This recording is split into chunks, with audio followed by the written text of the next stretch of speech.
सभी को नमस्कार। मैं मंटू कुमार ठाकुर, एस्ट्रो वास्तु कंसल्टेंट, रांची से। आज हमेशा की तरह एक नए चार्ट पे एनालिसिस करेंगे।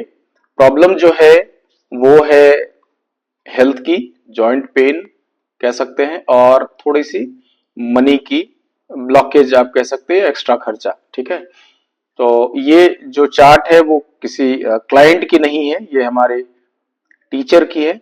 स्कूल डेज में हमारी टीचर हुआ करती थी, और इन्हीं के इंस्पिरेशन से जो भी मैं एस्ट्रोलॉजी और वास्तु कर रहा हूँ, इन्हीं का सजेशन था, इन्हीं की गाइडलाइन थी, जो मैं आज प्रोफेशनली ये काम कर रहा हूँ। तो आज उनका बर्थडे भी है, तो ये एनालिसिस जो है उनको डेडिकेटेड है। तो चलिए उनकी कुंडली ओपन करते हैं। ये रही उनकी कुंडली। 2 मार्च, आज 2 तारीख है। तो आज मैं जितने भी 2 मूलांक वाले लोग हैं उनको मैं एक अलग से एक टिप्स मैं दूंगा वीडियो के लास्ट में, तो अंत तक बने रहिएगा। ठीक है, चलिए स्टार्ट करते हैं। तो सबसे पहले हम देखेंगे दशा और अंतरदशा, हमेशा की तरह। तो राहु की दशा है और राहु ही नक्षत्र का स्वामी भी है। दूसरा, शनि अंतरदशा में एक्टिव है और वो केतु के नक्षत्र में है। ठीक है सॉरी। तो सबसे पहले हम शनि को देखते हैं, कोई षडाष्टक तो नहीं बन रहा। तो देखिए शनि और चंद्रमा का षडाष्टक बन रहा है। शनि पहले राशि में बैठ के 8वें राशि पे हिट क्रिएट कर रहा है, राशि पे नहीं, चंद्रमा पे हिट क्रिएट कर रहा है। अब शनि जो है वो कर्म कारक है और लंबी चलने वाली बीमारी का भी कारक है, याद रखिएगा। दूसरा है चंद्रमा, चंद्रमा मन का कारक है और माता का भी कारक है। तो हम कह सकते हैं मन की वजह से कर्म में बाधा, या माता की वजह से काम में बाधा, जैसे भी आप समझना चाहे। तो कहीं ना कहीं जब 2 प्लैनेट्स एक दूसरे को हिट देते हैं तो वो मतलब षडाष्टक जब बनाते हैं तो प्रॉब्लम क्रिएट होता ही होता है। और दूसरी बात यह है कि दोनों प्लैनेट जो है वो एक दूसरे के शत्रु हैं। चंद्रमा और मून आपस में शत्रु ग्रह है, तो षडाष्टक बनेगा तो दोनों के कारक तत्व डिस्टर्ब हो जाएंगे। चंद्रमा क्या है, मन का कारक है, तो मन डिस्टर्ब। कर्म शनि का कारक है, तो कर्म में डिस्टरबेंस। ठीक है, साथ में 2 घरों के जो मालिक है उनमें भी समस्या। ठीक है, तो सबसे पहले चलते हैं शनि। शनि 2 घरों का मालिक है यहां पर, एक तो 12वां घर और दूसरा पहला घर। शनि की 2 राशियां हैं, 10 और 11। तो 10वां राशि जो है वो 12th हाउस को वो 12th हाउस को दिखा रहा है, और 11वीं राशि जो खुद को। तो 12th हाउस खर्चों का है ना, जैसा इन्होंने बताया कि खर्चे काफी बढ़े हुए हैं। तो 12th हाउस एक्टिव है तो खर्चा ऑलरेडी बढ़ गया। तो 12th हाउस जो है वो खर्चों का है, हॉस्पिटलाइजेशन का है, उसके बाद इन्वेस्टमेंट का है, उसके बाद फॉरेन ट्रेवल का है। तो जब अच्छा होगा तो अच्छे रिजल्ट मिलेंगे, और जब पीड़ा में होगा तो परेशान करेगा। तो इनका खर्च जो है वो काफी बढ़ा हुआ है। ठीक है, जड़ एक मिल गया। दूसरा हेल्थ इश्यू बताया इन्होंने, जॉइंट पेन कह सकते हैं आप। तो जॉइंट पेन आप आर्थराइटिस भी कह सकते हैं, आर्थराइटिस टाइप ऑफ आर्थराइटिस है जो हमेशा जॉइंट में पेन रहता है। तो जो भी बीमारी लंबी चलती है, जैसे मैंने बताया शनि लंबे चलने वाली बीमारी का कारक है, तो पहले घर पे हिट दे रहा है तो लंबे चलने वाली बीमारी जॉइंट, और शनि पैरों का भी कारक है और जॉइंट का भी कारक है, तो अपना काम यहां पर कर रहा है। अब शनि जो है 2038 तक एक्टिव है, 2038 तक एक्टिव है। तब तक इनको प्रिकॉशन रखना होगा शनि से रिलेटेड, नहीं तो ये और क्रॉनिक होता चला जाएगा। ठीक है, लास्ट में मैं रेमेडी भी दूंगा। हर वह आदमी जिसको आर्थराइटिस की समस्या है वो ये कर सकता है। ठीक है, तो शनि बीमारी भी दे रहा है और पैसों का नुकसान भी कर रहा है। ठीक है, अगला हम देखते हैं, इन सब पे हम ध्यान नहीं देंगे, अब हम सिर्फ जुपिटर पे आते हैं। शनि 180 डिग्री का हिट जुपिटर पे दे रहा है। शनि 180 डिग्री का हिट जुपिटर पे बना रहा है। जुपिटर क्या है, जुपिटर भाग्य का कारक है। तो अब ये भी कह सकते हैं कि शनि भाग्य को खराब कर रहा है। ठीक है, शनि की वजह से भाग्य से मिलने वाली चीजें नहीं मिलेंगी। ठीक है, अब जुपिटर भी 2 घरों का मालिक है, यहां पर किन किन घरों का मालिक है जुपिटर?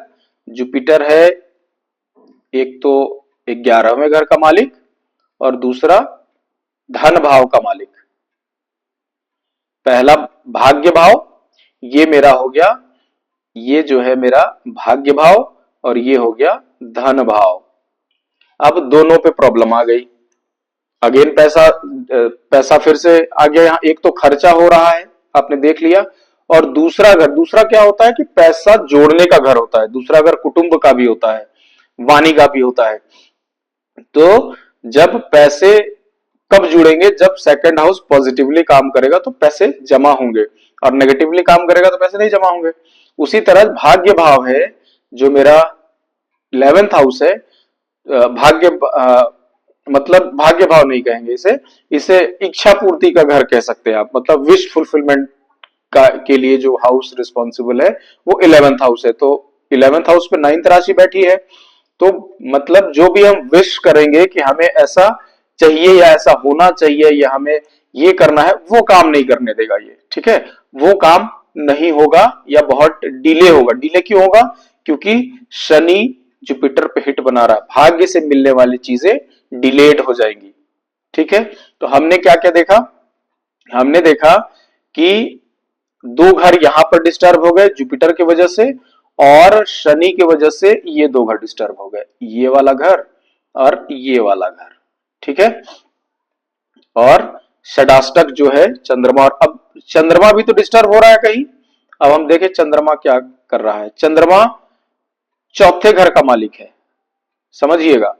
चौथा घर, सॉरी क्या मैं बोल रहा हूं, चौथा घर नहीं, चौथी राशि का स्वामी है चंद्रमा, और चंद्रमा जो है छठे घर का मालिक है, ठीक है। तो छठा घर क्या है? रोग ऋण शत्रु का है। तो या तो रोग बढ़ाएगा, या तो ऋण बढ़ाएगा, या तो शत्रु बढ़ाएगा। तो अगेन ये मेरा घर फिर से आ गया, बीमारी का घर। तो हम जब चीजें जब काम करती हैं, घूम फिर के सब वहीं आता है। आप किसी भी टेक्निक लगा लें, चीजें वहीं घूम के आएंगी। तो हमने देखा बीमारी और पैसा, दो दो तीन तीन हिट्स पड़े हुए हैं इन हाउसेस पे, जो परेशानी हमें दे रहा है। अब चलिए समझते हैं कि कैसे ट्रीटमेंट करेंगे। अब शनि महाराज जो हैं वो बैठे हैं पहली राशि में, तो शनि की जो दिशा है, शनि महाराज कहां बैठे हैं? पहले राशि में, तो इनका डायरेक्शन हो गया ईस्ट। और षडाष्टक किससे बन रहा है? चंद्रमा से। तो चंद्रमा कहां बैठा है? यहां 8th साइन में। तो 8th साइन की डायरेक्शन है साउथ साउथ वेस्ट, ठीक है, तो साउथ साउथ वेस्ट। अगेन चंद्रमा, मून भी इन्हीं डायरेक्शंस में मिलेगा, ईस्ट और साउथ साउथ वेस्ट। तो हमें क्या करना है? हमें ईस्टर्न डायरेक्शन में सैटर्न के आइटम और मून के आइटम को ढूंढना है और वहां से हटाना है। दोनों जब सामने रहेंगे तो परेशानी क्रिएट करेंगे, ठीक है।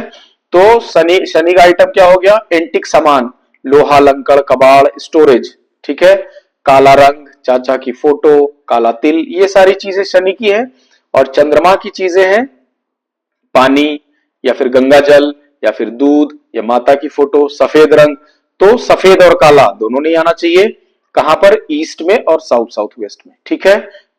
तो यहां से रिमूव करते ही शनि की दृष्टि चंद्रमा से खत्म हो जाएगी, तो रोग वाला भाव पहले हटेगा, ठीक। अब दूसरा, हटा तो देंगे, प्लेस कहां करेगा? अच्छी जगह अगर प्लेस कर दे तो इसके फायदा डबल मिलेगा। देखिए शनि यहां पर है, शनि यहां बैठ के 180 डिग्री का हिट बना रहा है जुपिटर पे, जुपिटर भी बेचारा बीच में आ गया। तो 30, 60, 90, 120, 150 और 180, ठीक है, जुपिटर यहां पर आ गया। हाँ, अब देखिए जुपिटर पे 180 डिग्री का हिट बना। अगर हम दो घर आगे बढ़ा दें इसको, या फिर शनि का आइटम उठा के हम नॉर्थ नॉर्थ वेस्ट में रख दें, तीसरी दिशा क्या है? नॉर्थ नॉर्थ वेस्ट की है। तो नॉर्थ नॉर्थ वेस्ट में अगर हम प्लेस कर दे शनि को, तो क्या होगा? देखिए जुपिटर पे पॉजिटिव हिट आ जाएगा, 30, 60, 90, 120। 120 का हिट जो होता है पॉजिटिव होता, फ्रेंड होता। अब यही सैटर्न जुपिटर का फ्रेंड बन जाएगा, यानी कि उसको सहायक करेगा। जो चीजें विश फुलफिलमेंट और पैसा का जमा होना, मतलब धन संग्रह होना, संचय होना, जो भी कह सकते हैं आप, वो ठीक हो जाएगा। क्यों? क्योंकि अब शनि जुपिटर को सहायता करेगा। तो तीसरी राशि में अगर हम जुपिटर को प्लेस कर दे तो मेरा काम बन जाएगा। ठीक है, और चंद्रमा चूंकि एक्टिव नहीं है, छोड़ देंगे इसको। ठीक है, अब हम शनि को तीसरी नॉर्थ नॉर्थ वेस्ट में हमें बता दिया, या फिर आप कलाई, अगर फीमेल है तो फीमेल के लेफ्ट बॉडी पार्ट में हम रेमेडी करते हैं। तो लेफ्ट कलाई में अगर ब्लैक कलर का थ्रेड, धागा, थोड़ा सा मोटा धागा अगर बांध दे तो शनि का कारक तत्व जो है वो नॉर्थ नॉर्थ वेस्ट में शिफ्ट हो जाएगा, जिसके वजह से जो हिट पड़ रहे हैं तमाम वो सारे कैंसिल हो जाएंगे, वो पॉजिटिव हिट में कन्वर्ट हो जाएंगे। ठीक है, बॉडी में हमने देख लिया। अब और क्या रेमेडी दे सकते हैं? दूसरा, जो आर्थराइटिस की प्रॉब्लम है उसके लिए मैंने उनको एक रेमेडी सजेस्ट की है। अगर आप ये वीडियो देख रहे हैं और किसी को आर्थराइटिस की समस्या है तो आप ट्राई कर सकते हैं। आई एम नॉट श्योर कि 100% काम करेगा क्योंकि कुंडली अलग है, फिर भी आप कर सकते हैं, कोई पैसे खर्च नहीं होते, कोई नुकसान नहीं होता। ठीक है, आपने क्या करना है, एक 2 लाल मिर्च साबुत लेना है और 1 चम्मच गेहूं, इन दोनों को आपस में मिला के और ब्राउन कलर के कपड़े में बांध लीजिएगा। अपने ऊपर से 7 बार एंटी क्लॉक उतार के आप सुबह में और शाम में दोनों टाइम आप अपने उसको अच्छे से जला के, पूरी तरह जला के, वॉश बेसिन जो होता है जहां हाथ धोते हैं या किचन का सिंक होता है वहां फ्लश कर दीजिए। ठीक है, ये रेमेडी लगातार 16 डेज आपने करनी है और चौथ, चौदस और नवमी, ये 3 तिथि को नहीं करना हिंदू कैलेंडर के हिसाब से। ठीक है, और बिना रुके करना है। अगर ये छूट गया तो फिर से करना पड़ेगा। आप करके देखिए, आपको बहुत राहत मिलेगा। तो चलिए आखिरी 2 नंबर मूलांक वालों के लिए कुछ टिप्स देखिए। सबसे पहले समझते हैं 2 नंबर मूलांक को। 2 नंबर मूलांक जो होते हैं वो चंद्रमा से प्रभावित होते हैं, मतलब 2 नंबर चंद्रमा का अंक होता है। और जिस तरह चंद्रमा हर दिन अपनी आकार को बदलता है, उसी तरह 2 नंबर मूलांक वालों का मन हर दिन बदलता है। जो चीज कल तक इन्हें बहुत अच्छी लग रही है वो 2 दिन बाद उनके लिए बुरा लगने लगेगा। ठीक है, और दूसरी चीज, ये काफी इमोशनल होते हैं। इमोशनल मतलब they are very easy to be manipulated, किसी की बात में बहुत जल्दी आ जाते हैं और जिसके वजह से इनको कई बार नुकसान उठाना पड़ता है, लोगों पे भरोसा करके नुकसान होता है। तो मन को मजबूत करना है, पहली सबसे पहला रेमेडी है कि मन को मजबूत करना है। कैसे? और एक रामबाण रेमेडी है 2 नंबर मूलांक वालों के लिए कि अगर वो ध्यान करते हैं एवरीडे तो उनके लिए इससे अच्छा रेमेडी कुछ नहीं है। ठीक है, दूसरी रेमेडी, घर का नॉर्थ वेस्ट डायरेक्शन जो है वो चंद्रमा को रूल करता है। चंद्रमा रूल करते हैं नॉर्थ वेस्ट डायरेक्शन को। तो नॉर्थ वेस्ट डायरेक्शन जो है क्लटर फ्री होना चाहिए और प्रॉपरली बैलेंस्ड होना चाहिए। इम्बैलेंस कैसे होगा? उनके कलर, जैसे नॉर्थ वेस्ट का कलर व्हाइट है तो व्हाइट रखिए, वहां पर आपने ग्रीन कलर बिल्कुल नहीं आने देना है, येलो कलर बिल्कुल नहीं आने देना है। ठीक है, तो इसके इम्बैलेंसेस कम हो जाएंगे। अगला, किसी भी कृष्ण पक्ष के सोमवार को और किसी भी पूर्णिमा में अपने माताजी से एक चांदी का सिक्का भेंट के स्वरूप ले और अपने पास हमेशा रखें। अगर वो सक्षम नहीं है तो आप उन्हें खरीद के दीजिए। ठीक है, और उनसे ऐसे आशीर्वाद आप ले लीजिए। माता नहीं है तो सास को दे, सास से ले, या फिर किसी चाची मौसी से, माता तुल्य महिला जो होती है वो चंद्रमा होती है, तो उनसे ये लेके रखें तो भी आपको बहुत लाभ मिलेगा। लास्ट रेमेडी है, हमेशा रेगुलर बेसिस पे ये आदत डाल लीजिए कि चंद्रमा के लाइट में, मून लाइट पे 5 से 10 मिनट आपको बिताने हैं एवरीडे। जितना ज्यादा बिताएंगे उतना अच्छा है। रेमेडीज तमाम है, बस आपको करने की जरूरत है। इतना करिएगा, आपको बहुत लाभ मिलेगा। ठीक है, और इसी के साथ ये वीडियो अंत करते हैं। उम्मीद करता हूं कि ये वीडियो एनालिसिस आपको अच्छा लगा होगा। जो रेमेडीज मैंने बताए उसे करिए। मिलेंगे, और साथ ही अगर आपको भी अपने चार्ट का, कुंडली का एनालिसिस करना है, अपने घर का लेआउट प्लान के बारे में डिस्कस करना है या वास्तु कराना है तो आप मुझे कनेक्ट कर सकते हैं। मिलेंगे अगले किसी चार्ट के साथ, उसके एनालिसिस के साथ। तब तक के लिए राधे राधे।